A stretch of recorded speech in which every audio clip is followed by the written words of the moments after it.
What's up guys, my name is Abdulrahman. This is my teammate Amira Radzi and Ki Rongkang.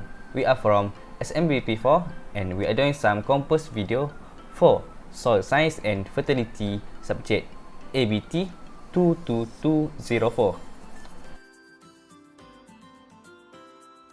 But what is compost?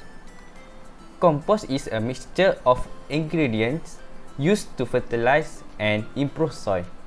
Compost is commonly prepared by decomposing plant and food waste, recycling the organic material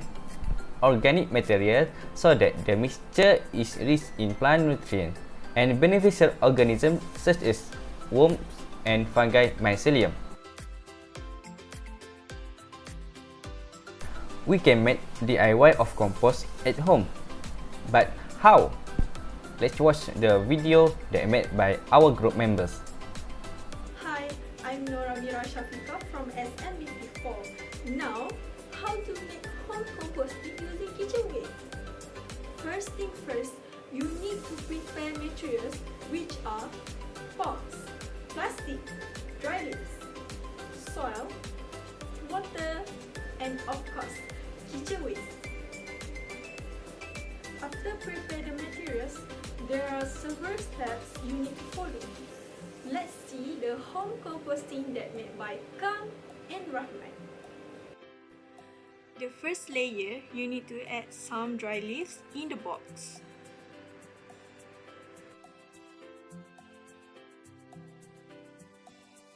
Then, the second layer, you need to add soil.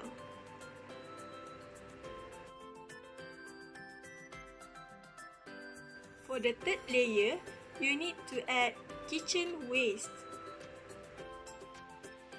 The fourth layer was added with dry leaves again, and the fifth layer covered it with soil.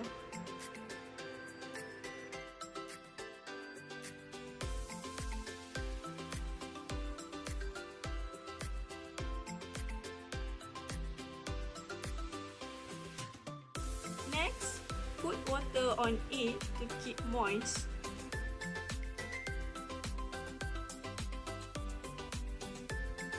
Next, cover the compost with plastic to avoid compost getting wet from rain or any water.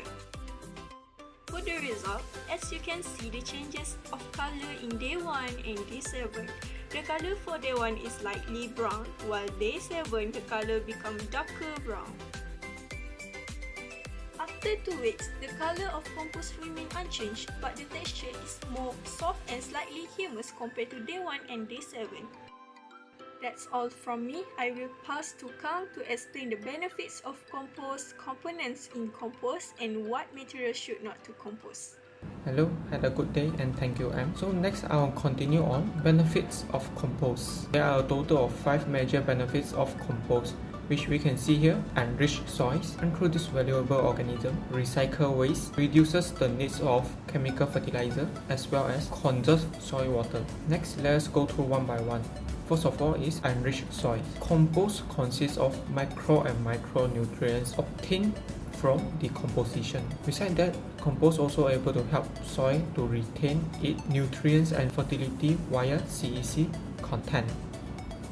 Besides that, compost also can bring valuable or beneficial microorganisms by break down organic compound faster into plants' available nutrients, and microorganisms such as rhizobium able to convert nitrogen source from the air into a plant nutrients. From the third point, recycle material, which compost able to reduce the waste with composting materials, especially kitchen waste. And due to compost able to supply nutrients naturally to the soil, it able to minimize the usage and utilization of chemical pesticide. With the reduction of chemical usage, it able to minimize pollution, promoting beneficial microorganisms to protect the crops and plants. Next, with the help of compost, the water in the soil able to be conserved due to organic material quadruples soil water holding capacity. Besides that, compost also loosen tightly bound particle in clay and silt soil so that the roots can spread and water can penetrate through the soil.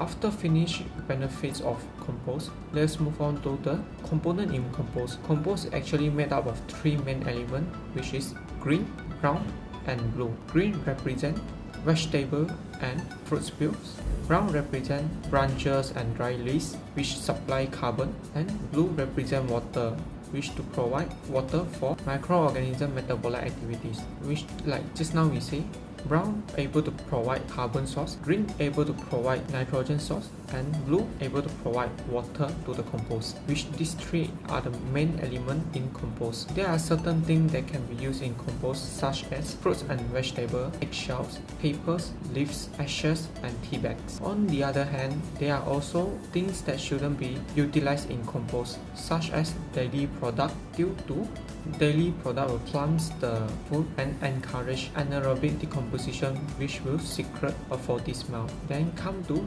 disease or insect-ridden plants, which might contaminate the lively plants due to the transferring of disease or insect. Grease and oil also shouldn't be included in compost because they can form a water-resistant barrier around material, causing no oxygen supply to the microorganism. Meat and fish, which potentially will secrete odors that will attract pests and rodents. And lastly is pet waste. This is due to omnivore waste usually contain papers, harmful bacteria that might contaminate the plants as well as harmful to humans. Thank you. Next, I will pass the speech to Rahman. In a nutshell, compost can provide benefit in multiple ways, such as enrich soil, helping retain moisture and suppress plant disease and pests, reduce the need for chemical fertilizer, encourage the production of beneficial bacteria and fungi that break down organic matter to create humus, a rich nutrient-filled material. Thank you for watching.